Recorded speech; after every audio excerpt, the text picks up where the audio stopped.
Hello and welcome to another episode of the Syndicate podcast with myself, Shane Storey, and I'm joined by my co-host Lawrence King, as always. And we have a special guest on the podcast today. So today we have Alan Flanagan. So Alan Flanagan is, if you don't follow him on Instagram, it's the nutritional advocate on Instagram, but he is also the founder of Alinea Nutrition. He works with Sigma as the chief science communicator, I believe there. And he is also, you're finished your PhD now, are you? Yeah. So I'm waiting to do my Viva. So I'm waiting to do the defense. But the actual PhD thesis itself is all submitted and stuff. So yeah. So not quite doctor just yet. Not quite. No, I have the defense probably in mid-June. But I know who my examiners are, and that's not necessarily something that I'm actually quite looking forward to it. You know, it's. Will you call yourself Dr. Alan Flanagan and appeal to the party? No, I won't. There's actually, if you notice, people in the UK, for example, that have a doctorate, you can't use that term here. If you've got a doctorate and you're not a medical doctor, the proper kind of title in the UK is just to simply have PhD at the end of your name, rather than whereas in America, particularly some states like Florida, which is where all the quacks go, because they have the loosest definition of who can call themselves a doctor, right? So you could have done like a diploma in, I don't know, chiropractic, and they're calling them, and they're implying, obviously, of course, that they're medical doctors. So I won't do that. Is there any part there of the introduction that I suppose you'd like to maybe tell people a little bit more about yourself before we kind of get into the topic of today? No, I think that's pretty solid coverage. Okay, solid. Right, so we can get into the topic of today. So essentially the topic of today is going to be like how to spot bullshit. So I think now more than ever that, you know, we have so much access to information, but it's not necessarily the best of things either, because if you're using the likes of social media, you know, you could follow one person and another person is saying the complete opposite. And, you know, in the kind of the age where outrage sells, you know, there is so much like kind of conspiracy going around, and like nutrition training, there are places that have not remained untouched from this at all. And Alan, a lot of your work with Sigma as well has like kind of tackled these kind of out there kind of notions surrounding nutrition, usually the kind of combative, more niche kind of sides of the nutrition realm. So firstly, I'd like you to kind of touch on like what is a quack, because you mentioned what a quack, like quacks, like they all go to like Florida. It's not Donald Duck or anything like that, is it? How do we define quack? I mean, with quackery, I think broadly speaking, we could define it as the propagation of pseudoscience or just flat out nonsense and falsehood by people, largely for commercial gain, right? Like this is largely for their own commercial interest. They're selling a product, or they're selling themselves as a practitioner. You know, a lot of these people hold themselves out as healers in this kind of, you know, almost Hippocratic sense. They convey that they have answers to really difficult and complicated health issues and questions and conditions that conventional or the mainstream does not have. And this is attractive to people, you know, because conventional medicine and science does not have all the answers, right? So there are multiple completely valid reasons why there are gaps in our evidence base, or that our understanding of one condition may be quite advanced. For example, cardiovascular disease. Like we have a really advanced understanding of what causes cardiovascular disease and how to intervene to treat that disease.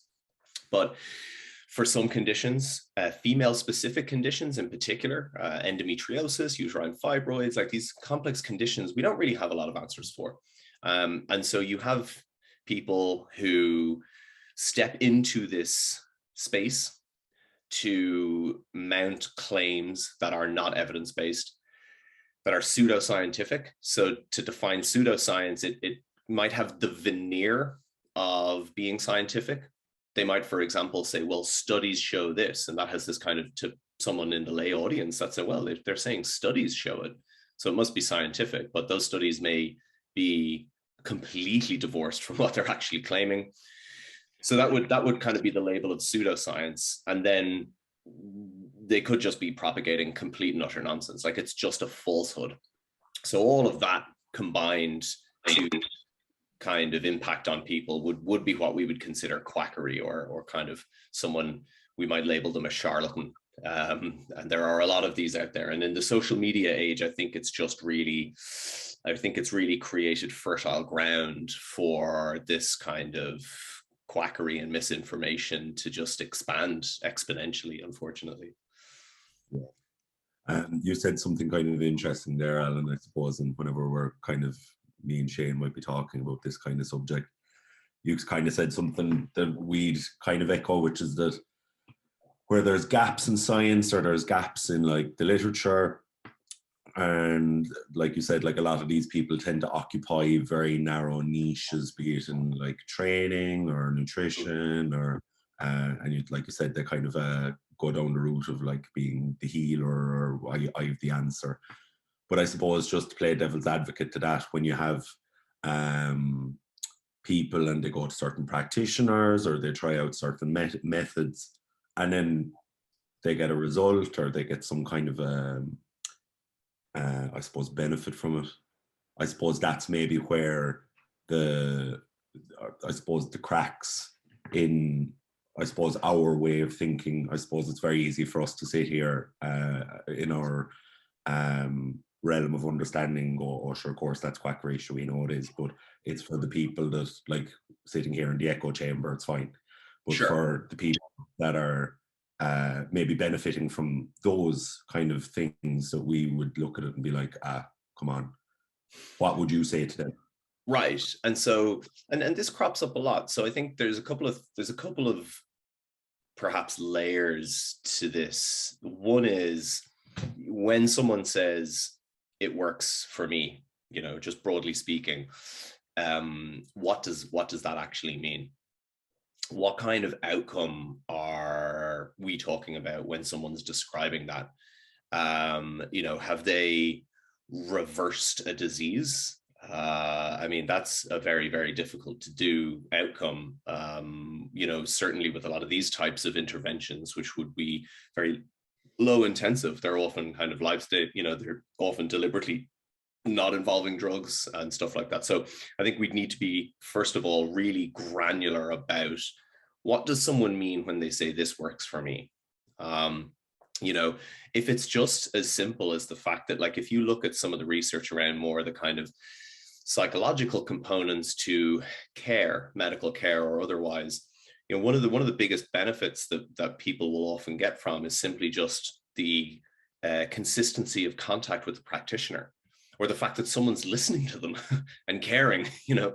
And so there are both tangible and intangible benefits that people can get from having a trainer or a coach or a dietitian or a nutritionist, or indeed, you know, someone that's kind of practicing more kind of pseudoscientific, perhaps, interventions. And it could be that some of the benefit is on some of that more intangible side.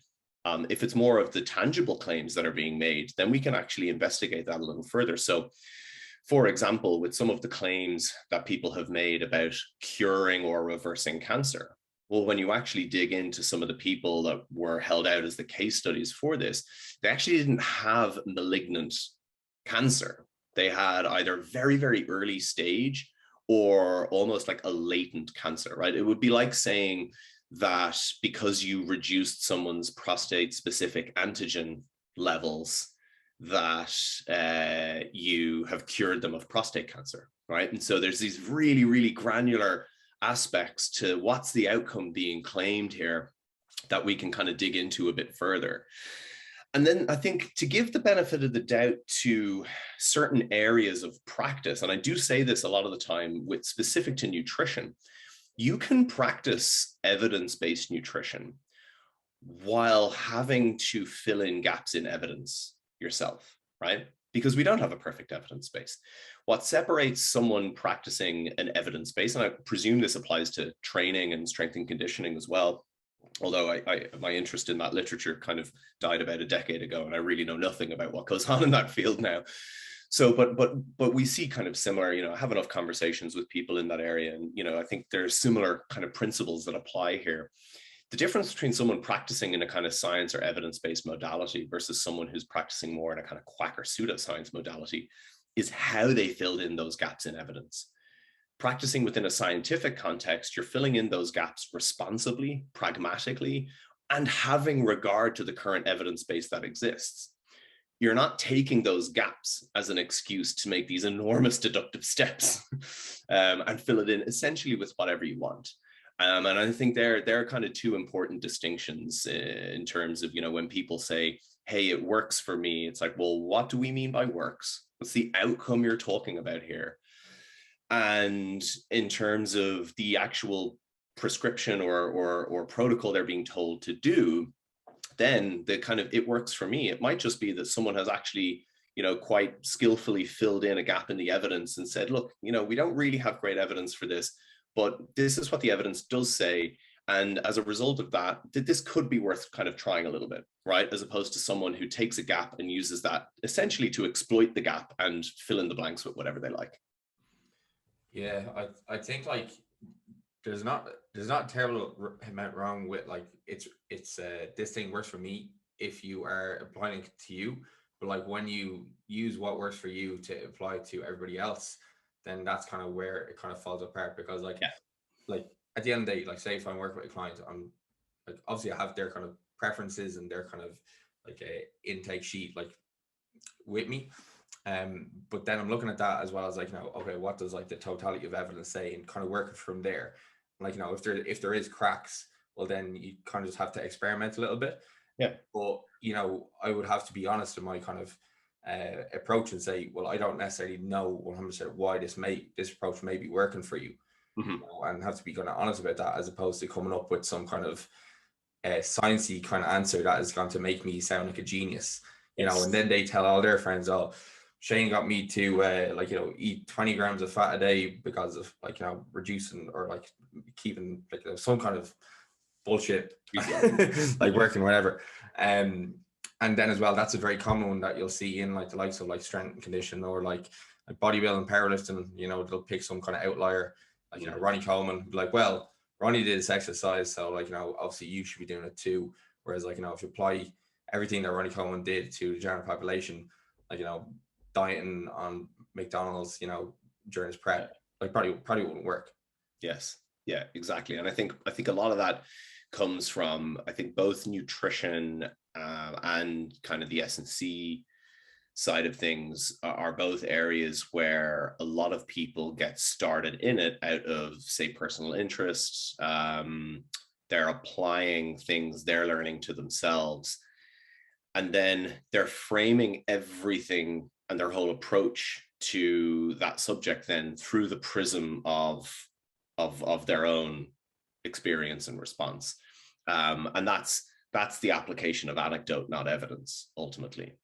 And you're hoping that people evolve from that to a more evidence-based approach. But again, with the internet, with the ability to build brand on social media, a lot of which is very personal brands people are building, I think we have probably the majority of people skipping that step of, oh, I might decide to develop some expertise in this area, and actually just building a brand on the basis of whatever worked for them in the first place.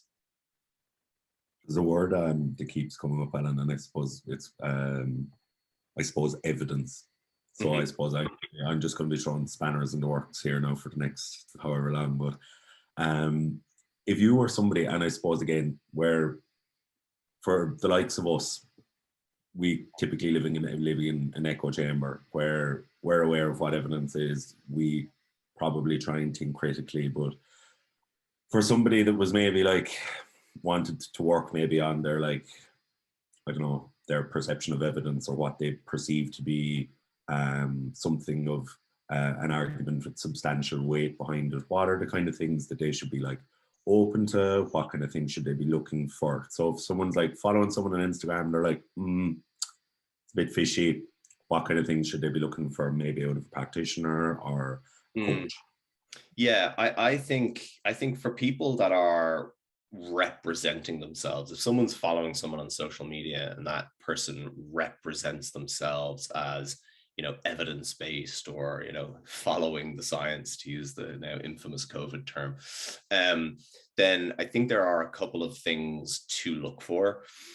One is, what level of detail do they expand into? If they make general claims like studies show, or research shows X, studies show Y, and there's no further elaboration on that, that to me is actually an amber light, bordering on a red light. And the reason is that because for people that do have a grasp of whatever that evidence base is, they should be in a position to not only cite the particular study, even if that's just the name. I mean, there's various ways people can do this on social media. They can use what's known as like the PubMed ID, PMID, and it's really just a numeric code, right? And it's a shorthand way. It's handy to add in social media posts. Or they might add like the lead author's name. It, you know, could be Storey and colleagues in 2010 or something like that. And so there are ways that people can actually refer you to that evidence. If they're just saying it in the most general sense with no actual supporting citations, I think that should be a first kind of red flag. And then again, people who do know the evidence that they're discussing will be able to actually elaborate on the specifics of a given study or research area, or they're certainly, if it's a big area, able to give it a synopsis in a post and actually explain to you why it is that a study or several studies or a total body of evidence shows what it supposes you're saying it shows. And people should be able to actually explain that. And again, if they're not able to explain it, or if someone comes across a post that has that really general broad brush, studies show X, then I would always kind of encourage people to actually ask, you know, just leave a comment saying, oh, like, which studies specifically say this or support this, and what is it about those studies that support that? And if they get shirty and defensive, then you know you've flushed them out already. Because again, any person who considers their science communication as part of their modality, whatever that is, nutrition, training, or otherwise, to be important to what they do, will take the time to explain to that person, knowing that they're supposed to be the person with the expertise and the person asking the question isn't. And they would take the time to actually explain to that person what it is they're from that research actually supports the claim that they're making. I think generally speaking, claims that don't even have studies show or anything accompanying it, or they're just bald assertions, I think they can be written off. And then I think in terms of, there's a couple of other, as it relates to evidence. If people are pretending that they're going that extra step, but the studies that they're citing are from rats or mice, and I think that's also a red flag. If that's where they're leaning to first, then that should be a red flag. If they're coming out with, and this is quite common now in nutrition, particularly with some circles for whom the evidence doesn't align with their preconceived beliefs, if they come out with like broad brush dismissals of entire evidence bases as corrupt or industry funded, or even the design, oh, we can't rely on observational research. If these kind of broad statements that lack any context and nuance, they're also red flags for me.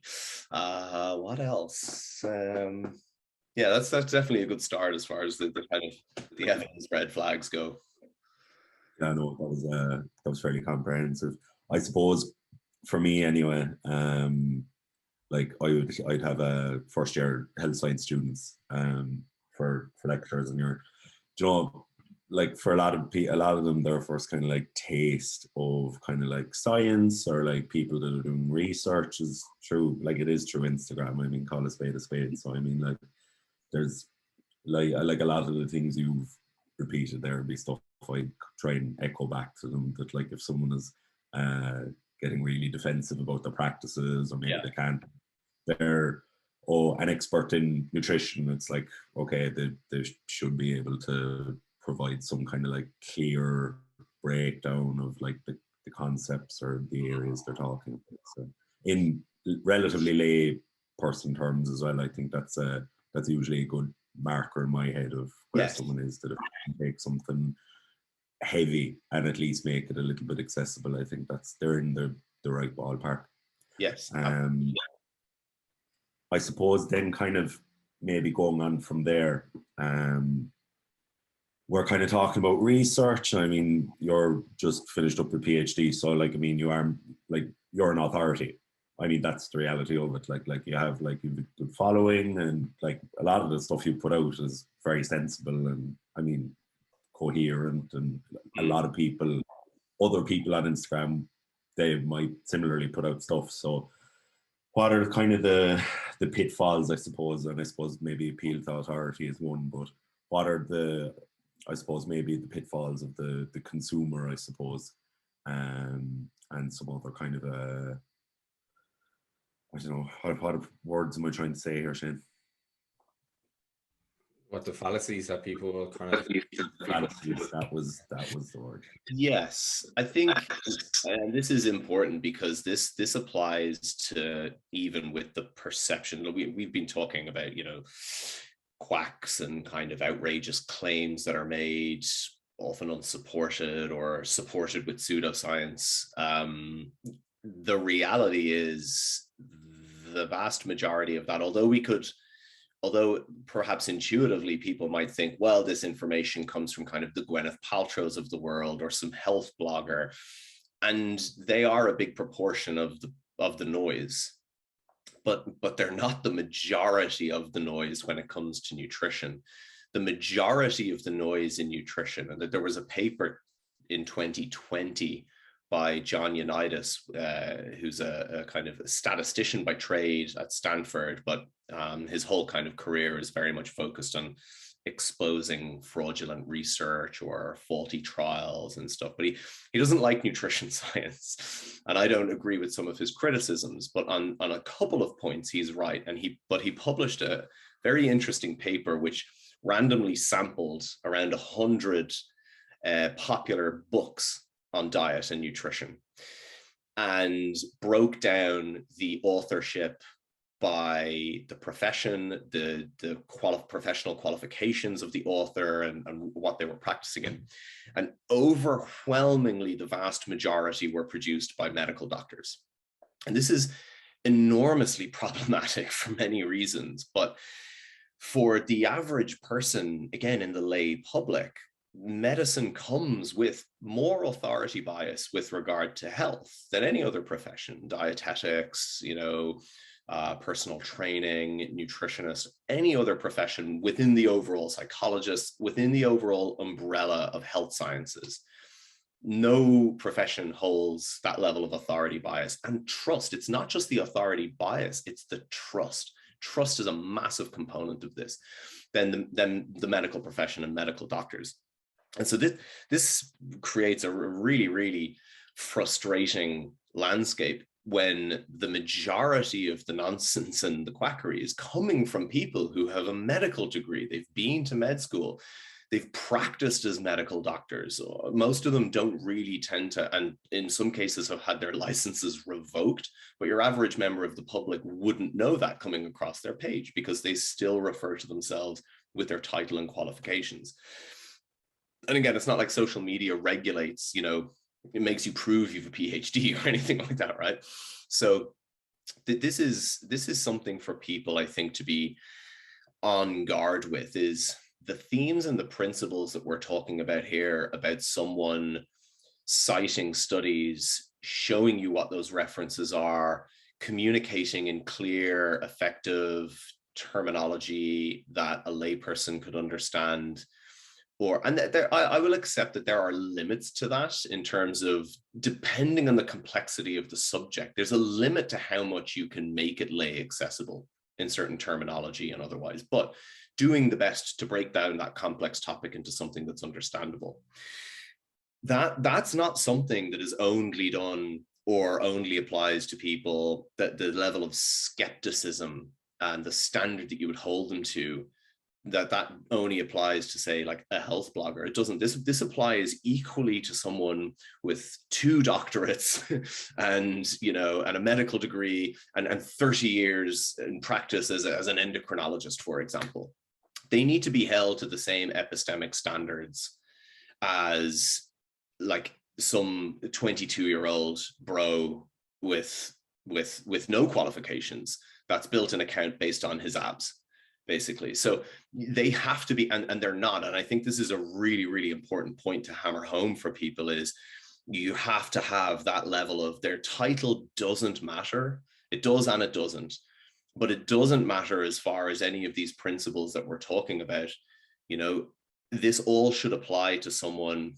In fact, the more qualified they are, the more in a position of authority and expertise they are, the more that these standards have to be held by them. And if they're not, you know, and certainly if you're spotting these, you know, Mark Hyman is a classic example. Like the guy is, I can't remember the medical school that he went to, but, you know, he's a long qualified medical doctor who initially started out really sensible. And then as it became more commercially lucrative to him to veer off left field, he just kept veering, and now he's just completely off the reservation. And he's a good example of someone who makes these types of claims on the basis of, and it's all very clever, right? You know, his podcast and show is called, like, what is it called? Like the doctor's pharmacy or something like that, but it's pharmacy spelled like farm, like an animal farm, as opposed to like PH. And this is all really clever ways of, and you know, he'll use phrases like, well, when you look at the data, you know, when you look at this research or what we see going on. And it's all very kind of persuasive rhetoric, or it certainly sounds like this is someone who really knows what they're talking about. Like, for example, me saying, well, we know that, you know, for example, we know that this nutrient will have someone who knows that research and that evidence base would probably go straight then to talking about human outcomes. And this is often a real big missing link with kind of quackery and pseudoscience. They'll say, well, cocoa is good for blood pressure, so you should eat loads of dark chocolate, or eat this amount of dark chocolate, right? And so they go from just describing a general mechanism to making really specific food-based recommendations that everyone needs to do with their diet. What they haven't done is tell you whether there's any intervention studies that have given people a certain dose of whatever compound this is and actually had a reduction in a specific outcome. Or even if there's observational, oh yeah, we see positive associations between this level of intake of a certain food or nutrient and lower risk of cardiovascular disease, right? Oh, okay, cool. So we have that observational research. We also have intervention trials that have upheld this. That's the kind of line of reasoning you want to see people go down. If they're just jumping from a mechanism to general recommendations about what you should do with your diet, chances are what they're just doing for that mechanism is just taking preliminary data from preclinical studies, or basically rat and mouse studies, and they're jumping to a deductive conclusion, you know, from that step, which is a huge leap of faith. So I think there are things to kind of keep in mind when, particularly people that you know, have a medical degree or a doctor, or even, you know, a nutrition PhD, hold them to those same standards and look out for the manner in which they frame the claims they're making and the information that they're kind of putting across. Yeah, I think it's always like important to see how different the kind of claims a certain person is making compared to like everybody else, because like, I suppose like medicine, nutrition, training, like research is slow moving enough. Yeah. Somebody is like claiming that they are, you know, 5-10 years ahead of the research. Like, you know, you really have to kind of question, like, well, how did they come up with this practice that they're recommending people to even be like safe? Mm-hmm.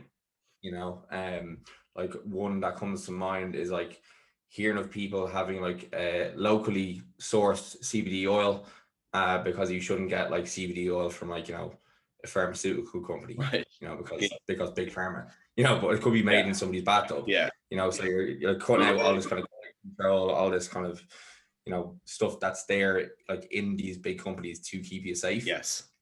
because of this kind of distrust. Yes. I think there is a lot of time, there is, you know, like with the likes of like medical doctors or whatever like that, there is like a lot of distrust with medicine. Mm-hmm. Like one, because, you know, people say, oh, well, science is changing all the time and they're always changing the recommendations, which, I mean, that's fine because, like, you know, research does update itself over time, thankfully.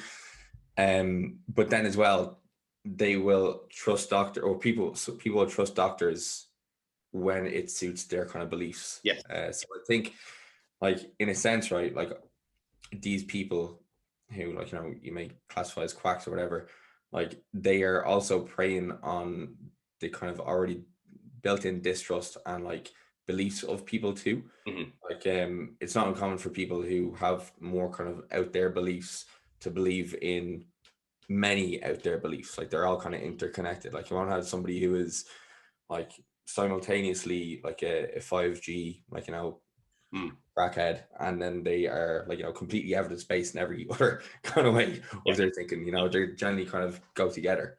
Yes. And that's almost, you know, there's almost a distinction we need to make between consumers in this regard, because there is a type of person that I think we're kind of probably speaking to more, is someone who has a general interest in this stuff or in their own health for various reasons, doesn't have domain specific expertise necessarily in any of those particular areas, and uses social media and the internet to satisfy their own interest in relation to this stuff. And so they're the people that we could probably characterize somewhat as victims in all of this, because they're being kind of preyed upon, whether they know it or not, but they're the ones that are vulnerable to this kind of misinformation if they don't have some basic toolkits to be able to have their bullshit radar come on, right? And I say this a lot with the Quack Asylum episodes we do with Danny, that what we're trying to impart to people is that you don't need domain specific expertise to think critically about the information that you're given. You don't need domain specific expertise to have a few questions, things like we've been talking about, like asking for evidence, asking how that evidence supports the claim that's being made. Things like that you can do just as a layperson, and judge then from that information whether your bullshit radar should go on or not. But the other type of what you're describing are definitely not victims. They're part of the problem. And we've seen a lot of the research, and David Robert Grimes's work is brilliant in this regard in terms of the study of conspiracy theories itself. And so what you described there, Shane, is absolutely what is seen in that research, is that the biggest risk factor, shall we call it, for holding a conspiratorial belief is already holding a conspiratorial belief. Conspiratorial beliefs cluster together. And it's the holding of the belief itself that it appears to be what people prize, rather than the specifics of the belief itself. And so as a result, people can hold multiple different beliefs that might actually conflict and contradict each other, but they're holding the conspiratorial belief because of other reasons, and they tend to be a lot of the time narcissistically and arrogance driven, and it's this idea that someone has special knowledge that the deluded masses can't see, and that they're somehow kind of, you know, possessed with a higher power of ability to kind of deduce what's really going on. And these kind of are the cognitive underpinnings of conspiratorial thinking, and people that then flock to whoever the head of that particular, or heads of that particular conspiratorial movement, and chime in the comments and indeed protect their leaders, you know, from attack. And you know, they're as much a part of the problem as whoever their kind of guru in that particular topic or area is.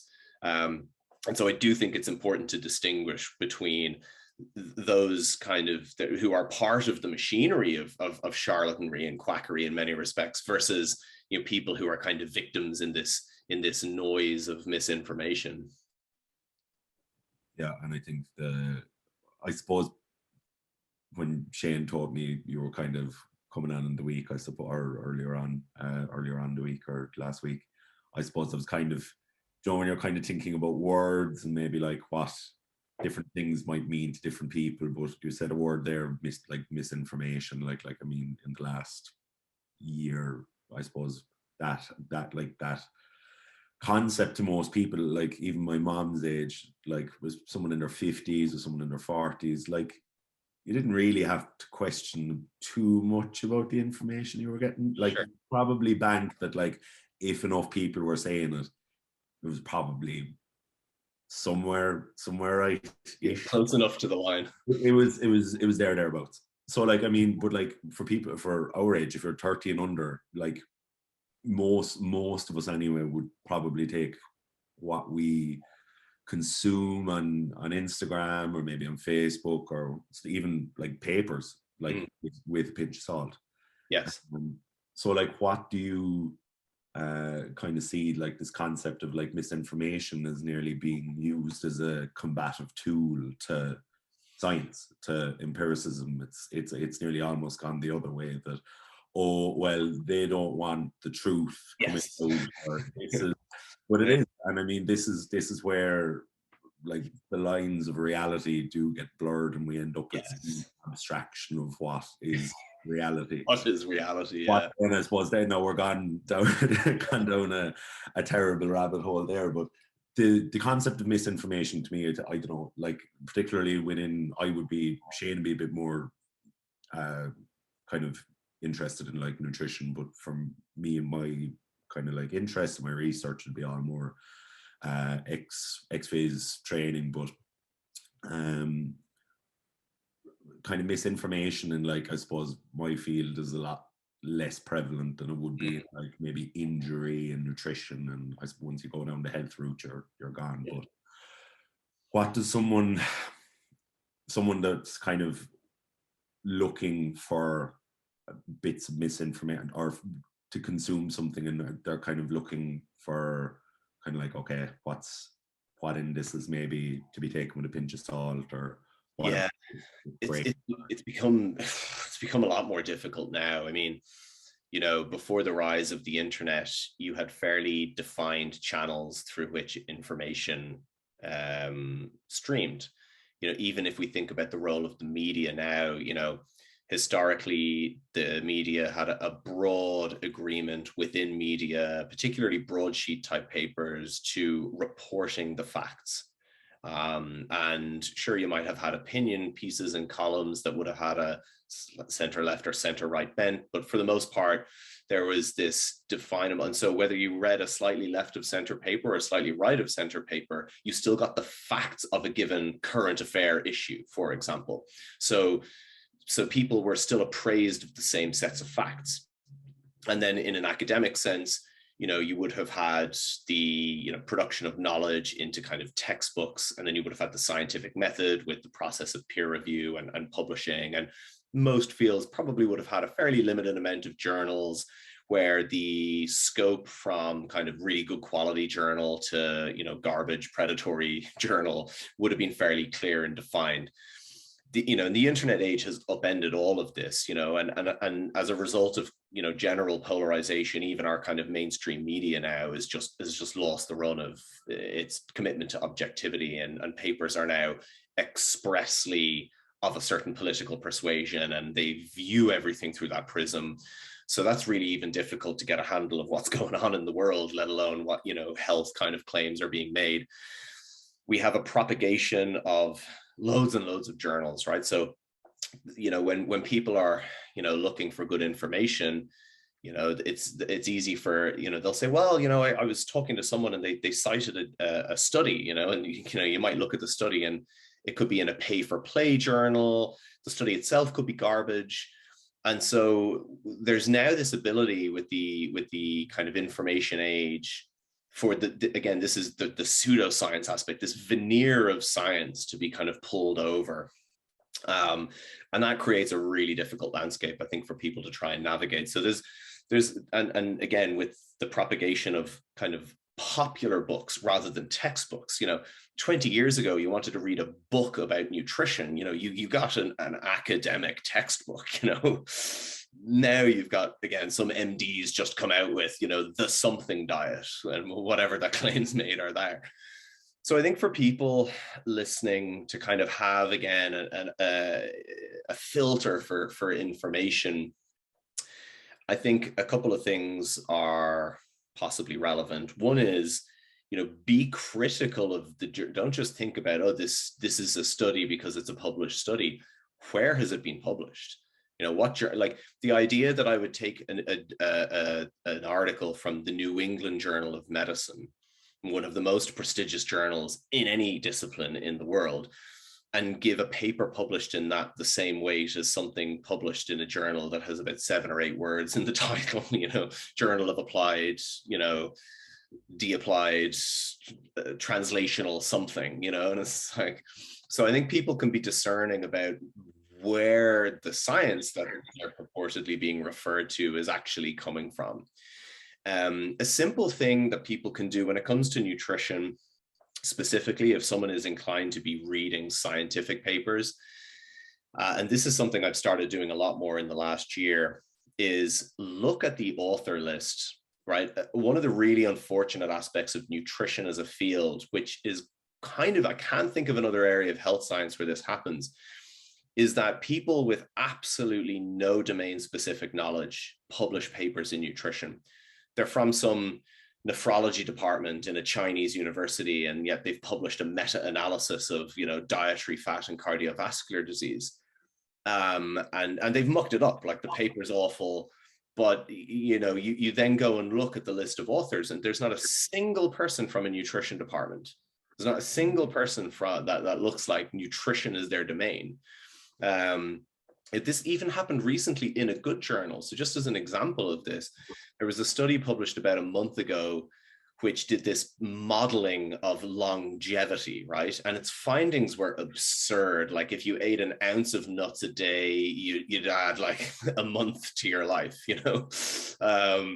and so, if you took the study's findings at face value and you just ate the highest amount of every food they studied and added up their total of, you'd get 15 years on the end of your lifespan.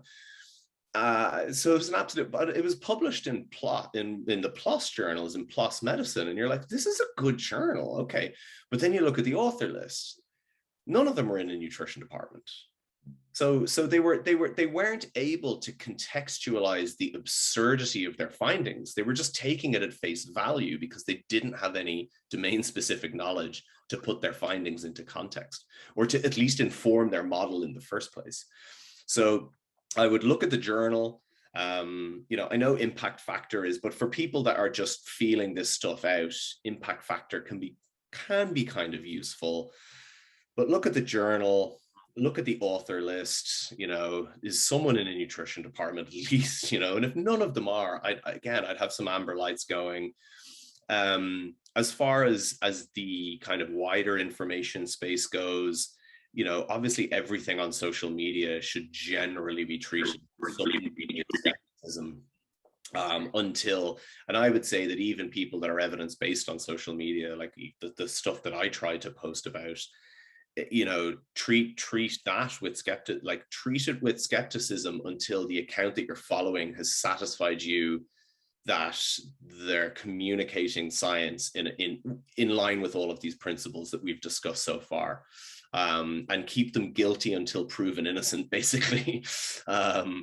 And as far as books and popular books go, I would be really, really skeptical of that whole genre of information, if I was being completely honest.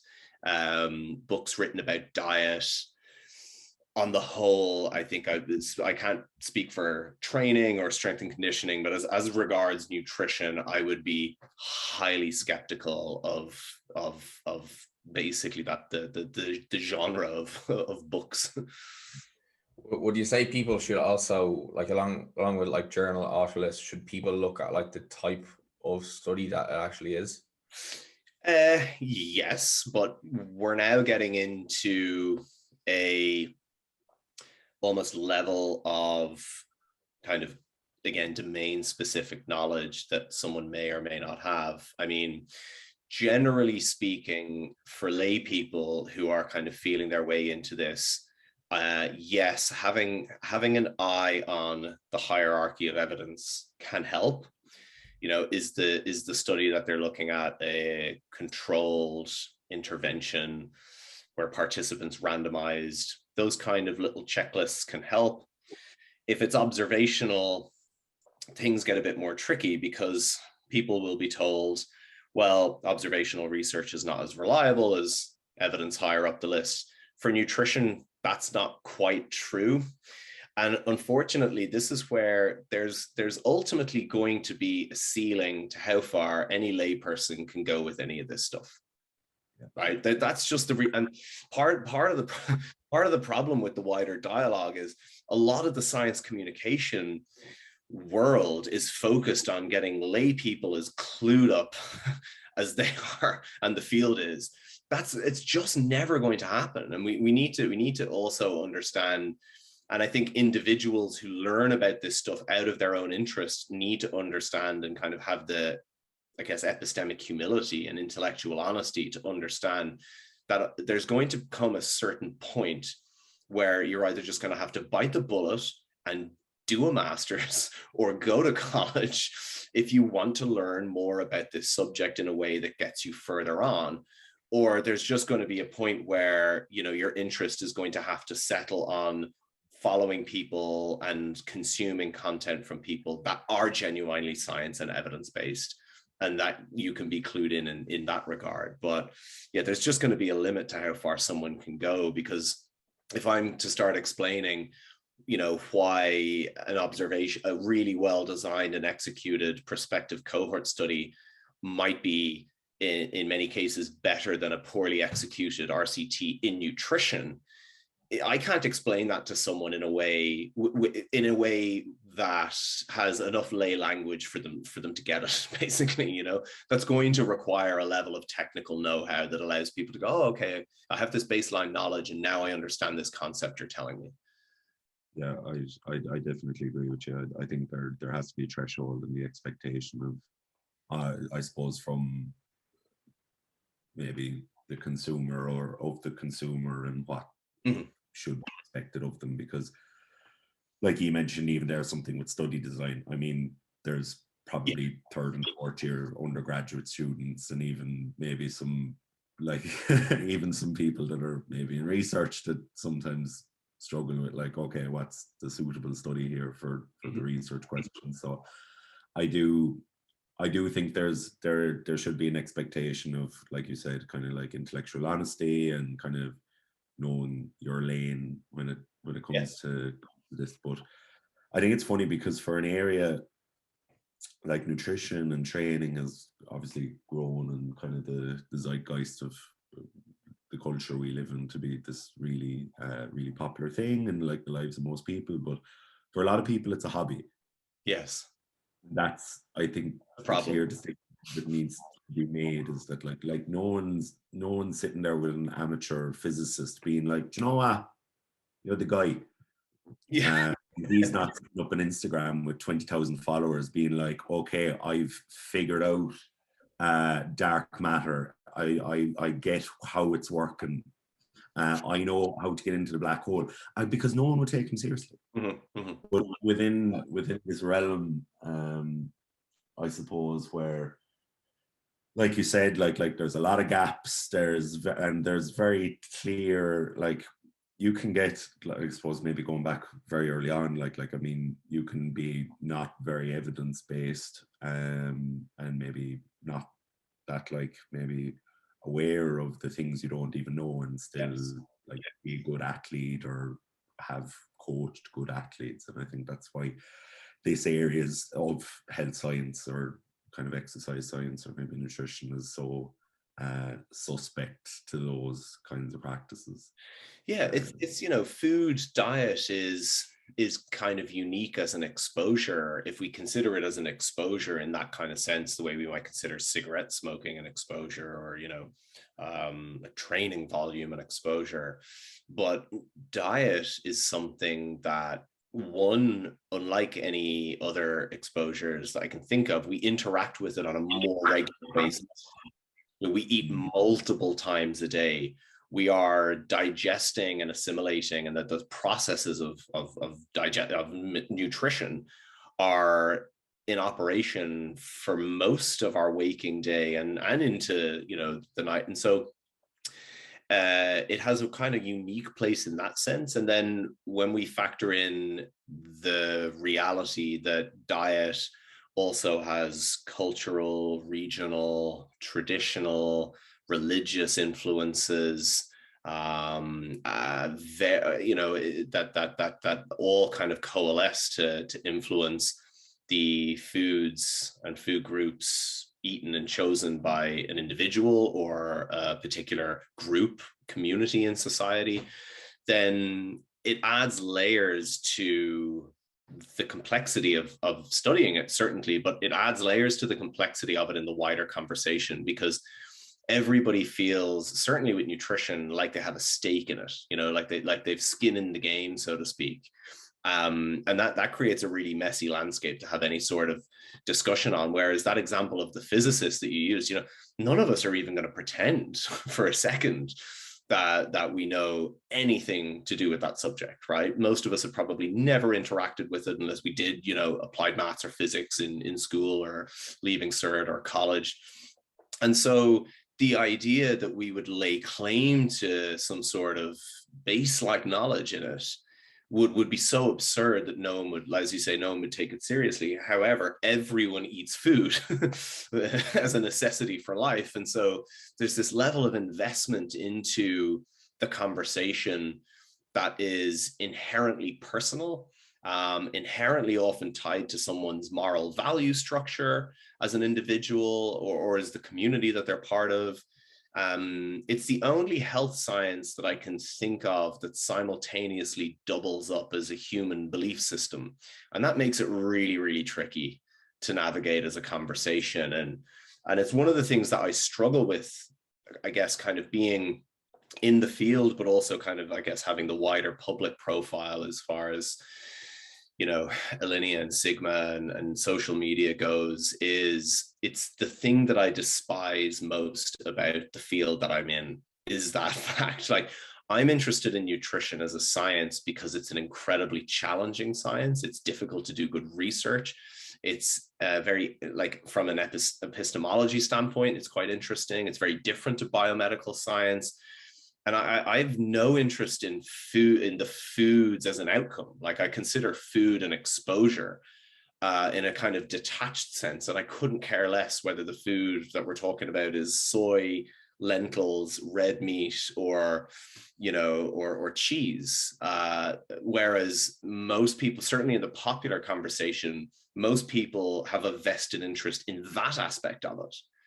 And they couldn't care less about the methodology and epistemology, as long as the study says that whatever outcome they're interested in as a food is, you know, thumbs up. And that's the part of the field and the wider, well, it's not necessarily to do with the research community too much, but certainly with the wider public conversation that I really, really struggle with. Well, of course, I suppose for anything though, like if we were all of a sudden assigning like moral values to, oh, do you do 5x5 or 3x10 in your training? Yeah. Very weird, really quick. Right. But like, I suppose it's like you said, because there's so many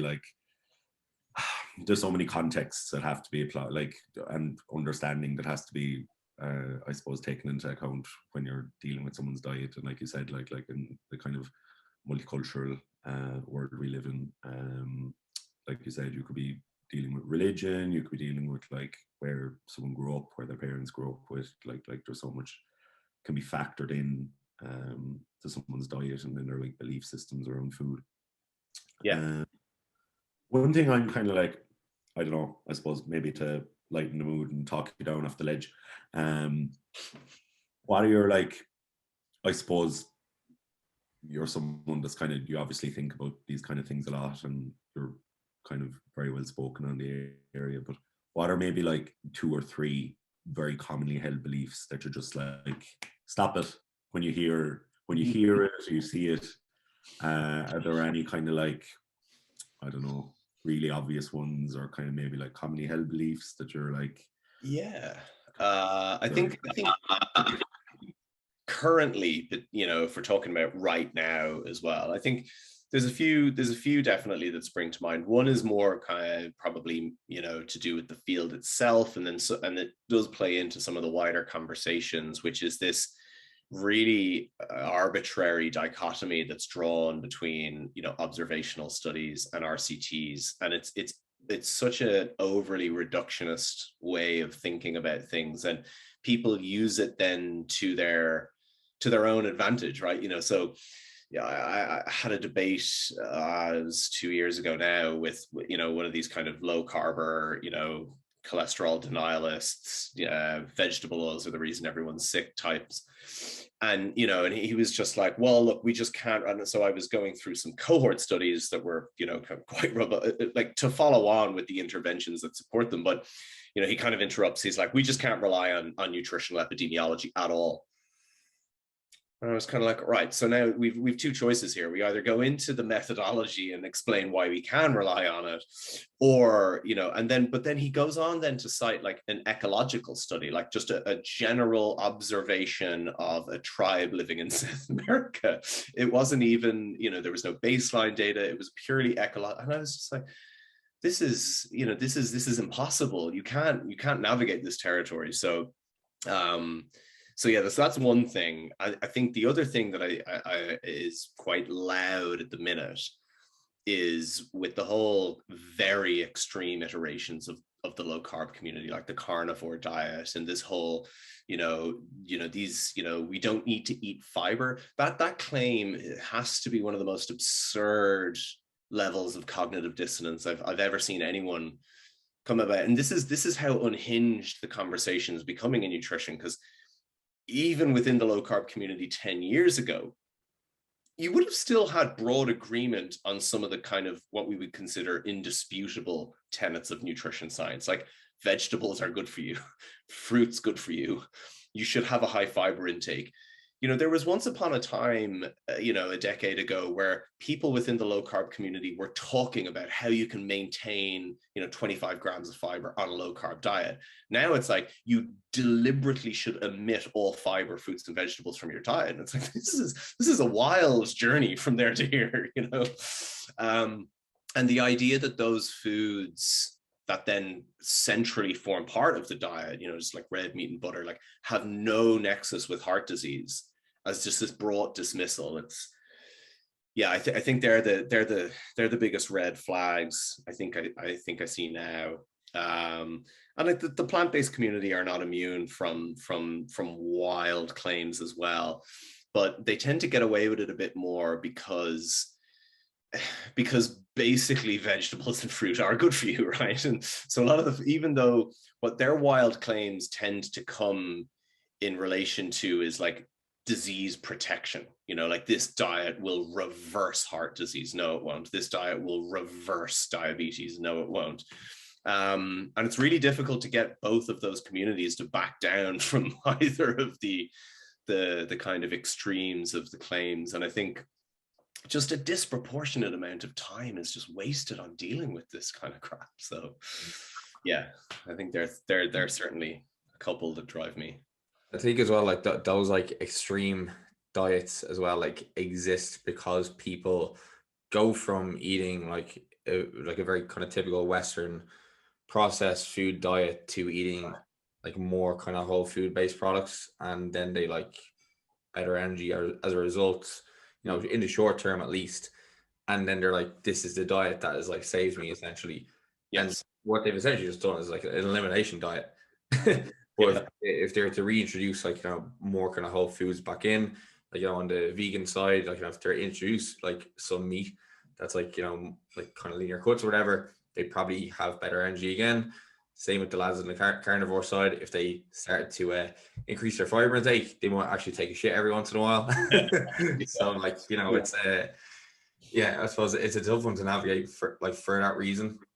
I definitely struggle with it sometimes when I have like new clients coming in. They have these kind of previously had beliefs like around a diet, and it's like how do you approach somebody who has such strong beliefs? Like it's really difficult to disabuse people of that kind of if they've become set in the idea that is true. It's really difficult to kind of disabuse them of those ideas. I think, yeah, with a lot of this, you know, I was talking about this with Danny on Wednesday. We were recording an episode about detoxification, right? It's a big quack claim, you know, that you need to eat specific foods or supplement with specific nutrients to help detoxify. But with some of the claims, right, or some of the protocols, you look at them and they're like, well, every day you should eat, you know, 3 cups of sulfuric vegetables like onions and garlic, 3 cups of cruciferous vegetables. And then they go from that to making a claim about something like really niche for which there's little to no evidence.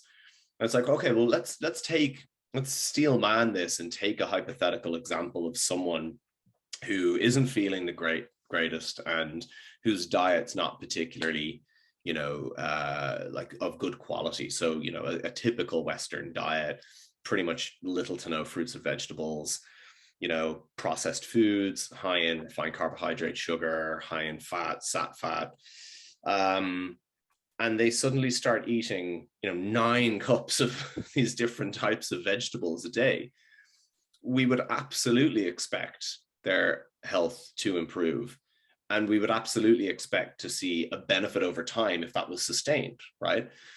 And so the idea then that that's attributable to you've just boosted your detoxification rather than the very obvious fact that you're now eating 9 servings of, you know, different vegetables, which all contain various kind of nutrient and phytochemicals that are all beneficial. And it comes back to this phrase that you often hear kind of people in med school get taught, which is when you hear hoofbeats, first think of horses, not zebras. What a lot of quacks are asking you to do is take perfectly undisputable aspects of, you know, recommendations for diet, like eat lots of fruit, eat lots of vegetables, you know, reduce like total animal fat intake and all this kind of stuff. But then they're asking you to then think that the improvements associated with those changes are to do with these really niche, you know, are to do with hearing zebras as opposed to horses. And that's, you know, that's sometimes we need to just really kind of go back to first principles with some of this stuff and realize that there's likely a very low hanging fruit to pick explanation for why someone who makes those dietary changes would experience a benefit. But the problem is once people do experience that benefit, their tendency to become dogmatic about whatever diet they initially changed to, it's almost a slippery slope. It's very difficult to get someone to objectively see, you know, and we see this with, so, like, again, to give the benefit of the doubt, let's like the low carb iterations. You've got someone who is, you know, let's say a BMI of 40, right? A huge amount of adipose tissue. And they've dieted, they've done yo-yo diets, they've done, you know, low this, low that. And they come along and someone says, well, actually, what you need to do is just eat animal meats and in high amounts and don't count calories and, you know, the weight will fall off, right? And they do, they go and do that. They don't eat carbohydrates whatsoever, but they're eating, you know, God knows how many ounces of ribeye a day, you know, cooked in butter, blah, blah, blah. And the weight starts falling off. Now, we could explain to this person, okay, they might make subjective claims like, I'm not hungry. I used to do these diets. I was hungry all the time. I'm not hungry now. I'm eating however much I want. We could be able to explain to them from an evidence-based perspective that you're eating a diet that's now predominantly protein and then secondarily fat. We know that protein and possibly a role for dietary fat as well in combination have a big impact on your satiety, right? We know that with ad libitum high protein feeding, when you can eat as much as you want, people terminate eating way before they might have actually hit a certain caloric threshold. So this person's now eating in the biggest energy deficit they've ever eaten in their life, but they're doing it in a way where they're full and yeah, the weight's dropping off. Now, is it the healthiest intervention? No, but this person's now going from BMI of 40 to BMI of 30, all right? But because they've started experiencing the success, they go into the echo chamber of the community. No one is talking about satiety, energy deficits. So now the belief system that they start to read online and in the forums and the communities they're in is, this is because you've cut carbs. It's because your insulin is low. It's because you're eating these foods we were designed to eat in our evolution. And so they come away from it completely full of shit as to the actual reasons for the outcome. And when we question that, the reason people get defensive is because they think we're picking on the outcome. And it's like, no one's disputing you have experienced this outcome. You have gone from BMI of 40 to BMI of 30. That is objective. It's measurable. You were this weight, you're that weight. No one's disputing that. No one's trying to take this away from you as an outcome. What we're trying to talk about is the reasons for that outcome. But once they've, got all the wrong reasons in their head, they're committed because they're the reasons offered within that community. And again, the exact same example we could use for someone adopting a vegan diet, for going from that same starting point. And we could have taken their twin brother, also BMI of 40, and they don't go low carb carnivore, they go plant-based, they go whole food, plant-based. They don't eat any more than 10% of their total energy from fat. They basically just eat, carbohydrate foods, and their proteins as a byproduct of that. And they also lose the same amount of weight. And again, we would be like, well, you were eating really energy, like as in nutrient dense, but low energy volume, but high volume foods, low energy density, but high volume foods. You were really full. You're like, your stomach was like, you were basically like, a monkey eating all of its energy from plants. You're getting a massive fiber load. Your satiety mechanisms are all kicked in. Again, all of these reasons we could explain for the outcome, they're now like, oh, it's because I've eliminated all animal products from my diet. You're just like, oh, right, we're gone, So both of them have had the exact same outcome from adopting two completely different diets. We understand why they would have those benefits, but we can't get that through to them because they've jumped into both respective communities and they've had their heads full of the wrong reasons for those outcomes.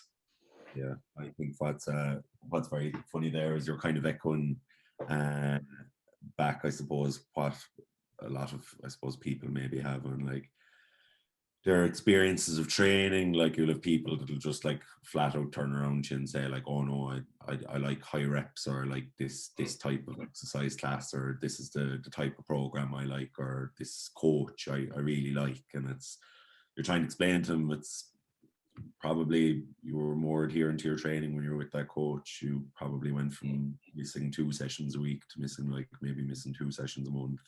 You just did more work in the gym, you lifted a little bit heavier, the same principles of training applied, and you just applied overload then over time.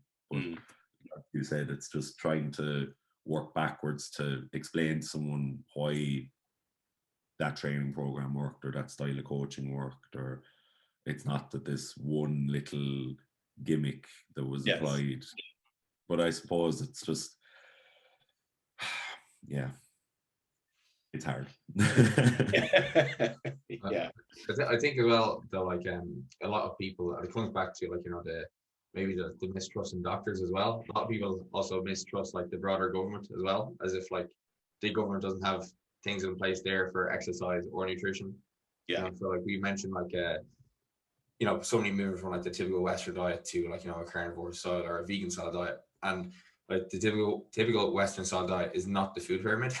It's not the government like guidelines. Like most people like will be following more kind of processed food based kind of diet, like again like refined carbohydrates, like highly palatable foods, and like most people just aren't following the government guidelines full stop, and there's no, if they were to follow the government guidelines, they would essentially be saved by something a little bit safer than like one side of the extreme.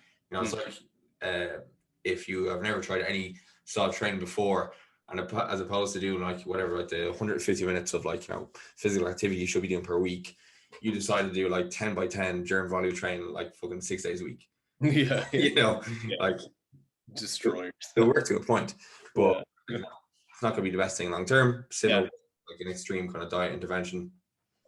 And like I think a big part of this is that wider now, because of the information age. I mean, I think these people kind of already existed or have always existed, but this idea of the, you know, the truth seekers, you know, and everything we're told is wrong, and, you know, question the narrative, and at one level, at a very superficial level, that sounds like it's very critical, right? Like it's critical thinking to, you know. But actually, what's ironic is the very people who tend to kind of run with those types of narratives about themselves. I'm an independent thinker, I did my own, end up just coming to the same conclusion that millions of other automatons have come to. You know, they all end up thinking a certain thing about COVID vaccines. They all end up thinking a certain thing about dietary guidelines. And it's like, it's incredible that so many independent thinkers just basically arrive at the same narrative version of how they view the world, which just kind of makes a mockery of the whole concept of themselves as an independent thinker in the first place. And I think that feeds into nutrition a lot. The conversation about nutrition is impossible to divorce from both sides, from both extremes, though both the low carb and the kind of plant-based crowd both have their own narratives about how the advice we get is a conspiracy. You know, the low carbers see it as a big conspiracy by the sugar industry to, you know, demonize fat, and they lied about the research and blah, blah, blah. And the plant-based community see it all as a big conspiracy by the dairy industry and, you know, the beef industry and whatever to get us eating a certain way. And so these narratives are very difficult to end up having a measured kind of just science-based conversation without someone interjecting with these kind of perspectives into the conversation. And I think that's why, you know, it's interesting. You know, nutrition in many respects is just in some ways a microcosm for what we see play out politically over the last 5 or 6 years. You know, it's a deeply polarized field in the conversation, the popular conversation, not the actual academic field. I think this is to the frustration of the nutrition research community, is most people that I know don't know any of this stuff. They don't pay attention to this stuff. They don't know who these, you know, loud charlatan voices are on social media.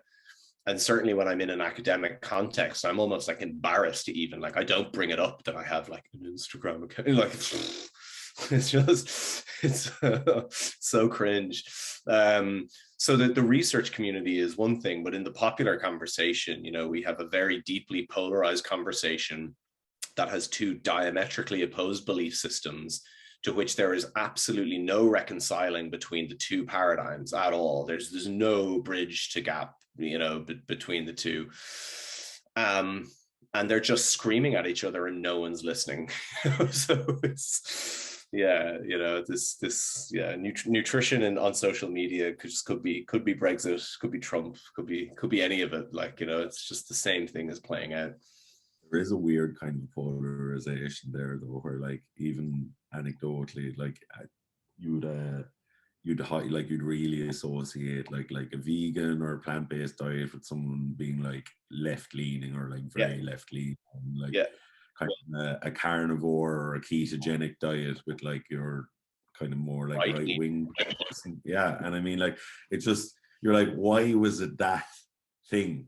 Like, like I suppose that, like, there has to be considerations for like maybe personality traits, maybe like if you're more I don't know, socially minded, or you're more empathetic, you're more likely to be left-leaning, and if you're more left-leaning, maybe less likely to, I don't know, want to fucking kill an animal, eat it. There are some of those, Carl. There's some in the kind of more like sociological nutrition research. There is some evidence for some of these kind of correlations, and particularly for meat eating. You know, it does definitively tend to correlate quite strongly with, you know, perceptions of masculinity and manliness, and I think that's why this carnivore community is kind of really represented like highly in America, which, you know, like, I mean, if Tucker Carlson's telling people to tan their balls, like the nation is having a crisis of conscience as far as its masculinity goes. And so it's no surprise that all of these like shirtless jacked bros that just eat meat are all in America. Liver King. Liver King, you To be know. fair, he has it sucks. Like he, like that man is building up. Like, you know what? He's a good guy. He's Like, nailing it. He's nailing it. but like, there's just like, but there is a meme that exists, like, I suppose, in like both, like you said, like both dichotomies, like, and it's kind of growing more and more, like you said, apart, like that you could nearly, like, if I know you're vegan, or I know you're on a ketogenic diet, or I know you've been on a carnivore diet, I could probably make a bunch of assumptions, like where you stand politically, or like Yes. what you think about like other social issues, like off the bat, and I'm probably right 9 times out of 10. And like, that's to me like unnerving. Is like, if I know one thing about you, there's a bunch of other, like, there's a snowball of assumptions I can make that are probably accurate. Yeah. I don't know, it's weird. Yeah, it is. It places diet. I think it firmly kind of confirms diet as a belief system, as part of someone's self-construct. You know, when you can essentially predict, you know, from, if you knew simply like their political allegiance, for example, you could probably predict a dietary allegiance as well, or, you know, a certain worldview would all kind of cluster together. I think it speaks to kind of diet as a belief system, as a part of someone's inherent sense of themselves. Yeah, and I suppose, like you said there, like maybe there is kind of a weird community thing to it as well, where and I suppose maybe it stems from like the I don't know, maybe not having, like, I don't know, maybe we should all not having a personality, maybe, like start going back to mass. If the most interesting thing about you is your diet, like, I mean, you're really struggling. Yes. There's not really much going on. But maybe we should all start going back to mass, and everyone will be yeah. This is what happens when religion died, you know. That's it. Yeah. Protestants, now it's kind of worse than vegans. Yeah. Hey, Alan, we can sit here all night fucking talk about this stuff, because it is interesting. But I suppose, as we wrap up, is there any kind of like final thoughts, or kind of I don't know, methods people could use to kind of ensure that they don't fall prey to these like systems? You know, I think you know, for lay people, certainly, like we said earlier, there's just going to be a limit to, you know, how much kind of domain specific knowledge someone could acquire in a kind of hobby sense before they need to just, you know, kind of go further with it if they want to. So assuming that's not the case, I think people probably are best served by brushing up their general critical thinking skills and critical literacy. That's not necessarily specific to any kind of domain. And there are good resources for that. Like, you know, David Robert Grimes's The Irrational Ape, Daniel Levitin's Lies, Damn Lies and Statistics.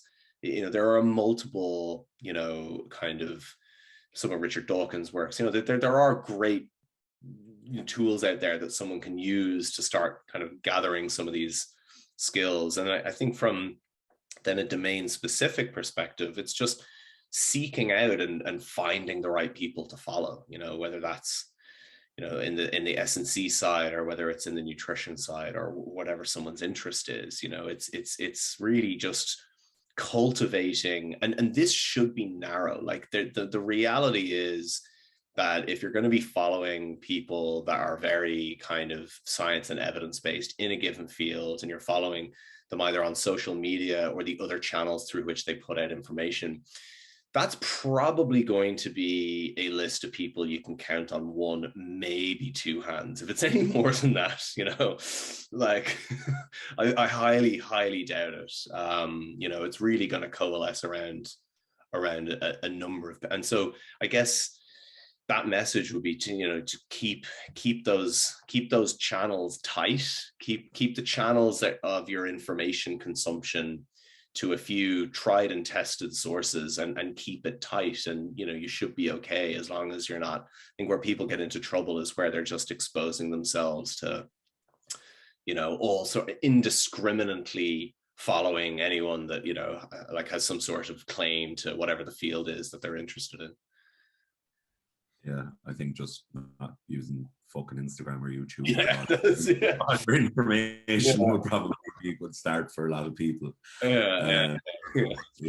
Like how, like, I don't know, the amount of conversations I've had with people, and it's like, where the fuck did you pull this out of? Like, yes, and then yes, like you kind of realize after a while, you're just kind of regurgitating maybe the thoughts of someone else, or there's been some kind of like weird imprinting from, I don't know, a few of your friends in the gym or whatever. But yeah, I think that will be a start. I think that's a really good point as well. What you're making is like, just because you like the aesthetic of their Instagram or what they're saying, it's like quite like definitely question that. I think that's a very good starting point for a lot of people. Alan, thanks so much for coming on.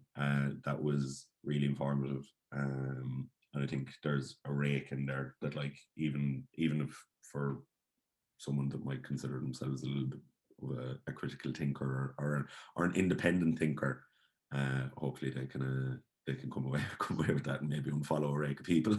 yeah, exactly. Yeah, go do a purge of the phone after this. Thanks, lads. I really enjoyed that. Pleasure.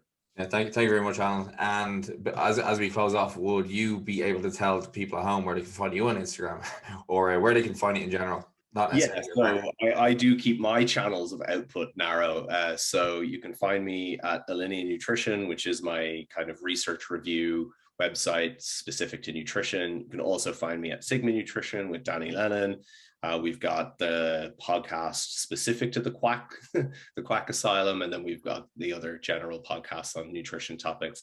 And then on social media, it's just at the nutritional_advocate on Instagram, and that is the only that's the only social media channel that I operate down to keep the noise low. Yeah, needed. I wouldn't imagine it being one for the TikToks. No, or Twitter. I've managed to stay away from Twitter my whole life, so I'm not starting now. Beautiful. Right. Thank you very much for listening at home. I'm sure you took a lot away from that episode, and make sure to follow Alan. I'll leave all his links in the description. And hopefully we'll be back next week with another episode. And make sure that you like, subscribe, do the kind of stuff that helps the podcast grow. And we will catch you in the next one. What is up, people? Thank you very much for listening to another episode of the podcast. Just a quick announcement, myself and Lawrence do have coaching spaces available. So if you're looking to get into powerlifting, if you're looking to become the strongest version of yourself, or achieve the lean physique that you've always been looking for, or even if it's just to improve your nutrition so you can help with your sports performance or gain some healthy habits, we are there to help.